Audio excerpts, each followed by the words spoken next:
네. 네. 우리 군인들에게 닭고기 딱 한 마리씩 오늘 좀 네. 제공했으면 좋겠습니다. 네.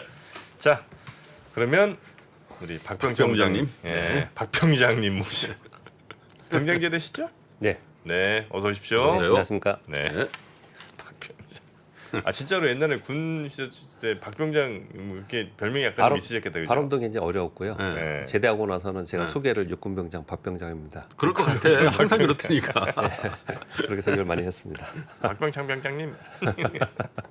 자, 오늘 역시 뭐 모든 시장의 포커스는 다 FMC에 쏠려 있었죠. 시장 정리 좀 해보십시다. 예, 뭐 반복될지 모르겠지만 예. FOMC 회의를 뭐 또 얘기할 수밖에 없겠고 네. 그리고 러시아 동원령 좀 전에 말씀하셨던 이제 그게 가장 큰 두 가지 뉴스입니다.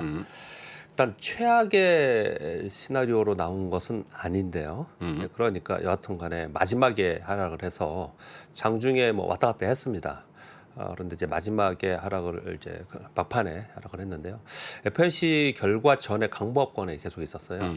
그러다가 75bp 금 인상한다고 이제 발표되고 나서 떨어졌다가 파월 의장의 브리핑 시작이 됐습니다. 그걸 제가 오늘 아침에 그 좀 봤는데 뭐 저도 영어로는 봤습니다. 아니고 해석된 네. 걸 좀 봤는데 네. 처음에 브리핑 시작할 때 반등을 했어요. 그 반등했던 이유는 인플레 명확한 안정 후에는 금리 인상 중지하는 일정 시점이 올 것이다. 이런 식으로 뉘앙스를 줬어요. 쫙 반등했어요. 예, 그러다 쭉 그만 하자마자. 장중 네. 고점 넘어갔다고. 1.5%까지 네. 그냥 곧바로 반등했습니다. 아이고. 예, 그러다가 계속 얘기를 하다 보니까 들어보니까 아니네. 아, 이 할배가 이렇게 된 거예요? 아니네. 그래서 막판에 다시 하락을 해서 비교적 큰 폭으로 하락을 했습니다. 1.7%대 3대 지수가 네. 전체적으로 하락을 했습니다. 가만히 그 내용을 보면요. 인상폭은 시장 예상에 부합됐는데 시장이 많이 놀랬던 것은 전도표 때문에 그랬습니다. 네. 전도표가 우리 연말이 3.4% 얘기했었는데 지금 4.4%까지 100pp가 올라섰습니다. 네. 그러다 보니까 4% 위에 금리 인상 의 목표치 요것을 이제 시장이 가장 이제 두려워하는 그런 상황이었는데 물론 뭐 4.5% 5% 이런 얘기들이 있었는데 점도표에서는 이제 거기까지는 가지는 않았습니다. 그렇지만 전반적으로 그것에 이제 시장이 반영을 하면서 막판에 좀 하락했다 보시면 될 것 같고요. 네. 또 한 가지는 이제 기자회견의 쭉 내용들을 이렇게 보면은 그 경기 전망을 하향한 내용들이 계속 있었습니다. 실업률도 높아질 것이다 이런 얘기들이 나오다 보니까 국제 수익률에서 어떤 일이 벌어졌냐면 금리 인상은 더 올라간다고 하니까 2년 만기 국제 수익률은 올라가서 4.95%까지 올라섰고요. 10년 만기 쭉 떨어졌죠. 10년 만기 떨어지고 네. 이런 일이 벌어지는 거예요. 성장률 네. 안 좋다 그러니까. 예, 그렇습니다. 그러니까 경기는 안 좋고 금리는 올라가고 그래서 장단기 금리차가 벌어지고 이런 현상이 벌어졌죠. 네. 그래서 시장이 이제 거기 반영을 하면서 떨어졌다라고 보시면 될 것 같고 그 와중에 이제 환율도 많이 올랐어요. 네. 달러더스가 111.1까지 올랐습니다. 위안화가 7.04까지 아이고. 올랐었고요. 환율이 또 올라간 부분은 러시아 동원령 요게 상당히 영향을 그렇죠. 줬습니다. 그래서 어제 FOMC 회의에 대한 불안감도 있는 상황 속에서 러시아 동원령 얘기가 뉴스가 좀 전해지면서 전반적으로 좋지 않았습니다. 루브라 폭락하고요. 예, 그런 거에 비해서 사실은 장중의 움직임은 그렇다지 크지 않았어요. 네. 그다지 크지 않았습니다. 개장 초에 플러스로 쭉 예, 가다가 예. 그죠? 예. 예. 그리고 딱 발표 나자마자 쭉 빠졌다가 다시 올랐다가 예. 쭉 빠져버리는. 75p 금리 인상 발표하고 전도표도 본 상태에서도 그냥 빠진 건 아니었어요. 네. 근데 결국은 이제 파월 의장의 입을 통해서 뭔가를 좀 얻으려고 하는 예. 그런 심리가 작용을 했는데 예. 여전히 파월 의장은 잭슨홀 미팅 때 본인의 의견을 피력했던 거와 변함이 없다. 그렇게 얘기를 했고요. 네. 그리고 이제 거기 보면은 그 실제로는 발표를 한 10분 정도 했고요. 예. 그리고 총 40분 했나요? 30분 했나요? 꽤 오랜 시간을 기자회견을 했거든요. 아, 그러니까 저 기자회견 다 봤는데 굉장히 오랫동안 했어요. 기자들의 질문의 그 수준도 굉장히 예, 높고. 그렇죠. 그죠? 깜짝 놀랐습니다. 네. 예. 그래서 야 내년까지는 어떤 일이 있어도 3% 특파원도 거기 들어가야 되겠다. 결심했죠. 아 그래요. 질문이 전문가들입니다. 질문이 진짜로 굉장히 핵심적인 질문을 많이 했는데 그 첫 번째 질문이 파이낸스 타임즈의 그 네. 기자분이 금리 인상을 언제쯤 중지할 거냐, 중지 의사가 있냐 이렇게 얘기를 했거든요. 네. 근데 아주 강력한 어조로 예. 그런 의사가 없다. 예. 인플레이가 2%까지 확실하게 명확하게 안정이 될 것을 우리가 인지하기 전에는 그런 게 없다라고 아주 단언을 했습니다. 그러면서 다시 이렇게 많이 빠진 그런 상황이 좀 됐습니다. 제가 좀 가보겠습니다 내년에. 영어가 될까요? 아니. 아 참 저기 로스쿨 출신이시지. 아 참. 형님. 죄송합니다. 이 파월. 웬? 그래서 사실은 이제 이 부분을 좀 말씀 좀 드렸는데요.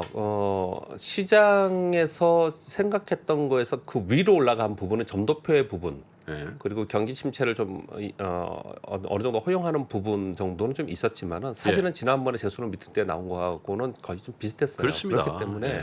시장이 새로운 것에 의해서 하락한 것은 좀 아니다. 네, 그렇게 좀 보여지고 있습니다. 그래서 오히려 경기에 대한 전망 이게 굉장히 나쁘게 나오면서 그렇습니다. 그런 부분에 대한 허탈함 그런 게 더 작용하지 않았을까? 예, 맞습니다. 예, 마지막에 빠진 건 오히려 더 경기의 부분, 경기 침체의 부분이지 사실은 이게 금리 인상 부분 때문에 이렇게 빠진 부분은 좀 아니다. 이렇게 좀 보여지고요. 그렇죠. 요건 요 정도 하고 예. 네. 김효진 의원 또 나오시니까 예, 우리 시장은 코스피 0.87% 하락했고 네. 코스닥 0.72% 하락했는데 외국인들이 현선물 매도가 있었습니다. 그런 가운데 코스닥이 어저께 하락한 부분은 제약주가 좀 하락을 했는데 한미약품에 비소세포 폐암 물질 요거 계속해서 시장에서 이슈가 됐던 건데요. FDA에서 우려의 목소리가 좀 있었습니다. 그래서 이게 15% 급락을 했어요. 그러면서 전반적으로 좀 끌어내리는 영향이 좀 아이고. 있었고요. 그리고 이 와중에도 조선, 해운, 자율주행 그리고 M&A 이슈가 있는 그 미디어 방송주 이런 종목들은 좀 YTN 강세를 상한가 끝났죠. 예, 그렇게 지금 한국갤럭 TV도 많이 올랐고. 네, 그런 모습을 좀 보이고 있습니다. 자, 지금 말씀드린 걸 잠깐만 그냥 언급을 좀 드리면요. 뭐 좀 계속해서 오늘 여러분 들으시겠지만 금리 전망치를 상향했다는 부분이에요. 점도표가 연말에 4.4%, 내년에 4.6%, 내후년에 3.9%예요. 근데 이거 잘 보시면요.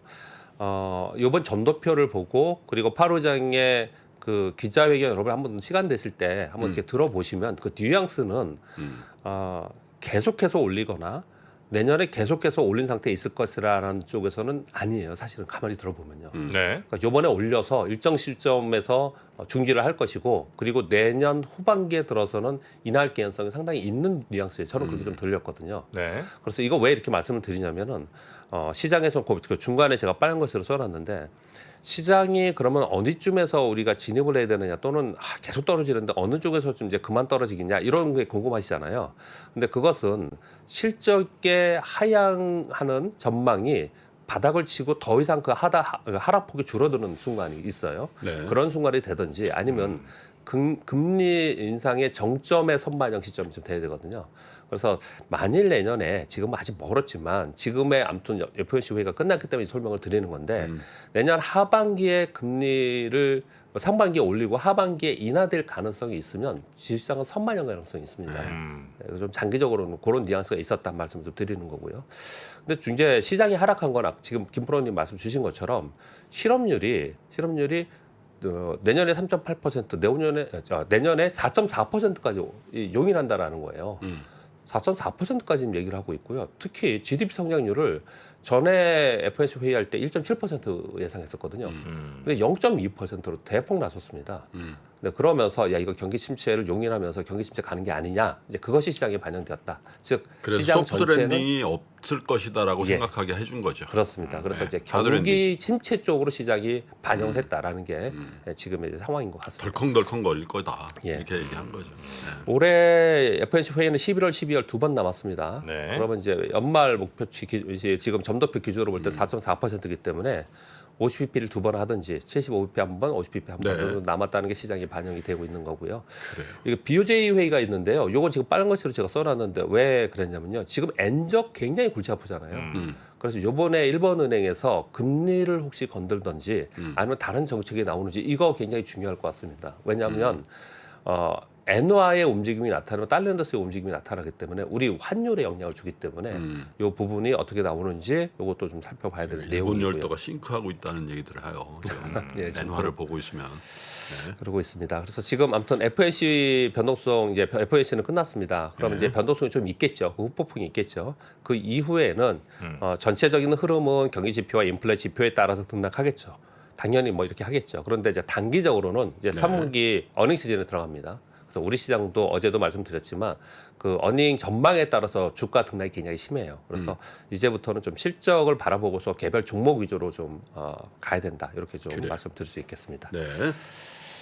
뉴스를 저는 러시아 우크라이나 뉴스를 좀 자주 가져오는데 아까 말씀드렸습니다. 네, 말씀을 다 드렸어요. 그래서 사실 그냥 짧게 말씀을 드리면 정리해서 말씀을 드리면 일단 우크라이나 4개 지역에 주민투표 한다. 그런 가운데 지금 푸틴이 대국민 연설을 한다고 해도 아직 안 했지 않습니까? 네. 그래서 연장하고 있는데 이제 부분 동원령이 내려져 있습니다.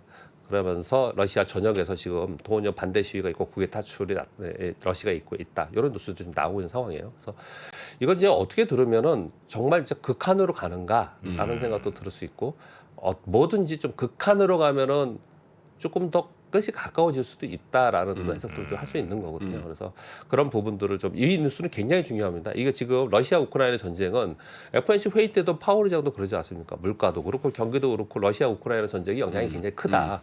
그래서 이 뉴스를 계속 살펴봐야 된다 말씀을 드리겠고 특히나 이런 것들 때문에 독일의 최대 가스기업 유니퍼 이거 국유화 가능성이 있지 않냐 이런 뉴스 한번 제가 전해드리긴 했는데 끝내 국유한다고 국유됐어요. 합니다. 끝내 국유한다고 합니다.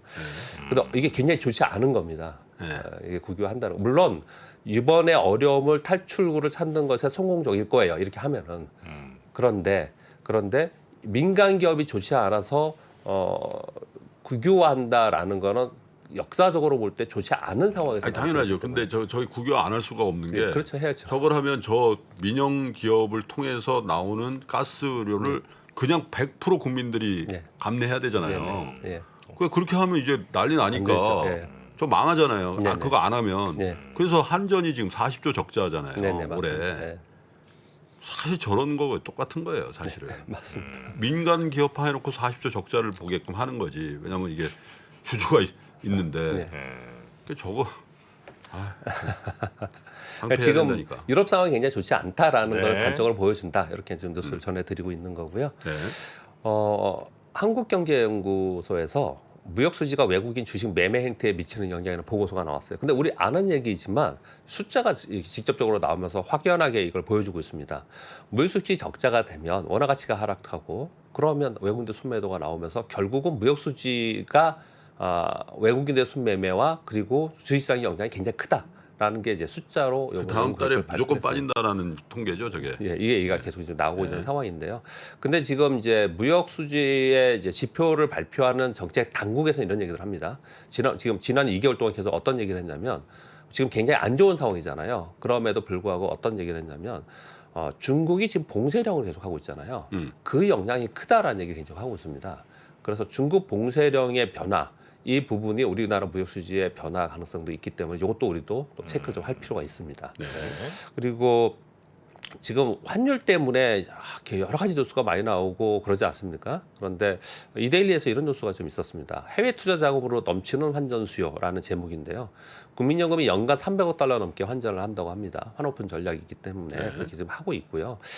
20년 이후에 서학개미라고 불리우는 미국에 투자하는 해외 주식 투자는 320억 달러 정도 된다고 합니다. 많이 했다. 진짜 크죠. 우리 생각을 해보면 우리가 외환 보유고하고 따져보면은 정말 이게 큰 겁니다, 사실은. 그런데 지금 상황이 미국 시장이 많이 빠졌지 않습니까? 그래서 주가도 많이 빠졌잖아요. 그런 상황 속에서 달러 강세 워낙 약세가 되니까 미국에 투자하는 게 오히려 유리하다. 거기 손실을 봤지만 환차익이 발생을 해서 이게 더 유리하다라는 의견들 굉장히 많아요, 사실은요. 그러다 보니까 해외 투자는 계속해서 증가하거나 현 시점에 유지할 가능성이 굉장히 높다. 그래서 이런 부분들이 우리 지금 원화가 약세 부분도 상당 부분 작용을 하고 있다. 이런 뉴스가 좀 있었던 거고요. 마지막으로 로봇주 굉장히 셉니다. 그런데 우리가 처음에 얘기할 때는 무슨 로봇, 무슨 뭐 로보티즈, 로봇 이런 것만 얘기를 했잖아요. 로보. 예, 그렇게 많이 됐었는데 이게 확산이 되고 있는 느낌이 굉장히 강합니다. 그런데 어떻게 확산이 되고 있냐면 공장 자동화, 협동 로봇, 의료 로봇, 물류 로봇, 로봇 택시, 그리고 개인 서비스, 그리고 모터 감속기 센서 이렇게 확산되고 있어요. 그래서 이 로봇 관련주들은 공장 자동화나 협동 로봇에 들어가는 어떤 것을 하는 기업체도 있지만 거기에 부품, 장비가 들어가는 데들이 있어요. 모터와 감속기 센서 이런 데들이 오히려 더 지금 많이 주가가 좋거든요. 그래서 로봇 관련주들은 우리가 흔히 알고 있는 무슨 로봇이 아닌 전체적으로 확산되고 있다는 부분에서 로봇 관련된 전체 섹터를 좀 바라볼 필요가 있지 않나 그렇게 좀 생각을 합니다. 확산되면 또 사실 끝물이던데. 왜 이렇게 자꾸 뭘 뿌려요? 아니 그렇더라고. 태조 이방원도 보니까 일반- 태조 이방원이냐 태종 이방원이냐 막 하다 보면 그때가 약간 어쨌든 예. 뉴스 여기까지 가져왔고요. 네. 좀 잠깐 정리를 드리면 일단 FOMC 회의가 끝났습니다. 그 변동성은 어쩔 수 없게 있을 것 같습니다. 근데 어제 또 1.7%나 빠졌으니까 우리 시장이 또 오늘 또 빠지겠죠. 그러면 우리 시장이 지금 코스피 지수로 봤을 때 2,300포인트를 깨고 내려가려면 한 2% 이상 빠져야 되거든요. 네. 근데 분위기는 그 정도 수준은 좀 아닌 것 같아요. 그래서 최악의 상황은 아니었지만 그 후폭풍으로 해서 변동성은 좀 있을 수 있다. 네, 이렇게 보시면 될 것 같습니다. 오늘 좀 많이 빠질까요? 지금 말씀드린 대로 2% 이상 빠져야 2,300포인트를 빠지고 전저점 깨고 내려가는 건데 그 정도 수준은 아닐 것 같다라고 생각합니다. 알겠습니다. 자, 우리 박병창 부장님과의 시간은 이 정도로 네. 정리하고요. 내일 다시 모시도록 하겠습니다. 고맙습니다. 네, 감사합니다. 감사합니다. 신고가에 5만 원 돌파할 때 5만 원에 따라 살 수 있나요, 우리? 내가요? 5만 원이 다시 내려가서 2만 원까지 와서 2만 원 떨어지면 신저가예요. 거기서 공모해서 쓸 수 있나요? 주식시장에 절대 변하지 않는 것이 두 가지 있습니다. 주가의 기본적인 움직임 그리고 투자하는 사람들의 심리입니다. 내가 팔면 오르고 사면 떨어진다고요. 주식에 대한 공부가 모자라서가 아닙니다. 주가를 만드는 투자자의 심리를 모르기 때문이죠. 하락장의 공포를 이기는 5가지 실전 투자 심리 전략. 박병창의 돈을 부르는 매매의 심리에서 지금 확인하십시오.